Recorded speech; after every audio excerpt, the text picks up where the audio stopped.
South ఆఫ్రికాతో 3 వన్డేల సిరీస్‌ను team India 2-1తో కైవసం చేసుకుంది. వైజాగ్ వేదికగా శనివారం జరిగిన ఆఖరి వన్డేలో సమిష్టిగా రాణించిన టీమిండియా 9 వికెట్ల తేడాతో గెలుపొందింది. ఇక వరుసగా 20 వన్డేల తర్వాత టీమిండియా టాస్ గెలవడంతో కెప్టెన్ కేఎల్ రాహుల్‌తో పాటు అభిమానులు సంతోషం వ్యక్తం చేశారు.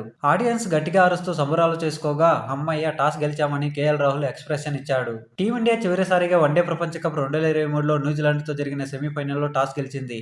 ఆ తర్వాత 20 వన్డేలు ఆడగా ఒక్క మ్యాచ్‌లోనూ టాస్ గెలవలేదు. తాజా వన్డేతో టాస్ ఓటములకు చెక్ పట్టింది. టాస్ గెలవగానే రాహుల్‌తో పాటు టీమిండియా ఆటగాళ్లు, హెడ్ కోచ్ గౌతమ్ గంభీర్ ఎగిరి గంతేశారు.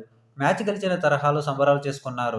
గత మ్యాచ్‌లో టాస్ ఓడిపోవడం టీమిండియాకు నష్టం చేసింది. ముఖ్యంగా డ్యూ ఫ్యాక్టర్ తీవ్రంగా ఉన్న పరిస్థితుల్లో టాస్ గెలవడం కీలకంగా మారింది. ఈ క్రమంలోనే టాస్ గెలవగానే టీమిండియా ఆటగాళ్లు సంతోషం వ్యక్తం చేశారు. ఇకపోతే టాస్ గెలిచిన కేఎల్ రాహుల్ మరో ఆలోచన చేయకుండా బౌలింగ్ ఎంచుకున్నాడు. పిచ్ కండిషన్స్ నేపథ్యంలోనే ఈ నిర్ణయం తీసుకున్నామని తెలిపాడు.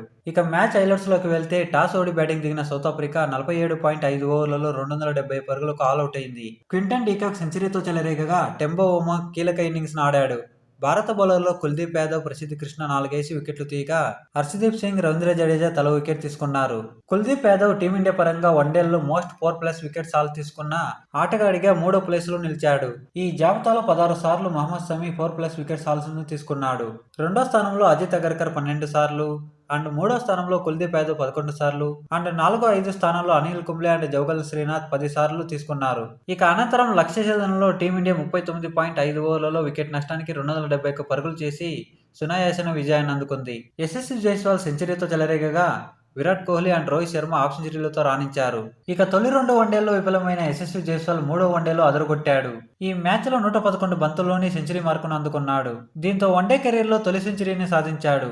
ఆడుతున్న 4వ వన్డేలోనే జైస్వాల్ సెంచరీతో ఆకట్టుకున్నాడు.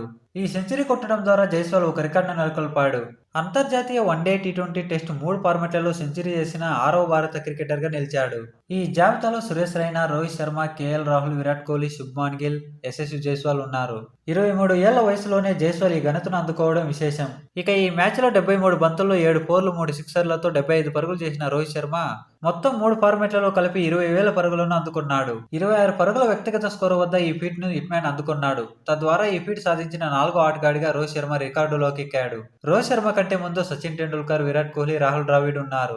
అంతేకాకుండా సౌత్ ఆఫ్రికాపై అత్యధిక అంతర్జాతీయ పరుగులు సాధించిన భారత ఓపెనర్గా రోహిత్ శర్మ రికార్డు నెలకొల్పాడు. రోహిత్ శర్మ ఇప్పటి వరకు ఓపెనర్గా సఫారీలపై 3 ఫార్మాట్లలో కలిపి 1758 పరుగులు చేశాడు. ఇంతకుముందు ఈ రికార్డు భారత క్రికెట్ దిగ్గజం సచిన్ టెండూల్కర్ 1734 పేరిట ఉండేది. తాజా మ్యాచ్తో సచిన్ రికార్డును హిట్‌మ్యాన్ బ్రేక్ చేశాడు. అదేవిధంగా వన్డేలో ఓపెనర్గా అత్యధిక 50+ స్కోర్లు సాధించిన 3వ ఓపెనర్గా రోహిత్ శర్మ నిలిచాడు. రోహిత్ శర్మ ఇప్పటి వరకు 79 సార్లు 50కి పైగా పరుగులు సాధించాడు. ఈ క్రమంలో వెస్టిండీస్ లెజెండ్ క్రిస్ గేల్ 78 సార్లను అధిగమించాడు.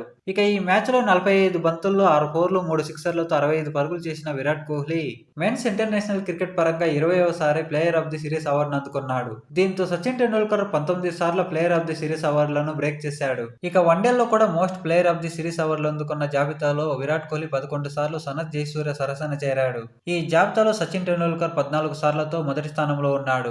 ఈ సిరీస్ విజయంతో టీమిండియా టెస్ట్ సిరీస్ ఓటమికి ప్రతీకారం తెచ్చుకుంది. ఇక డిసెంబర్ 9 నుంచి ఇండియా అండ్ సౌత్ ఆఫ్రికా మధ్య 5 మ్యాచ్ల టీ20 సిరీస్ స్టార్ట్ కానుంది.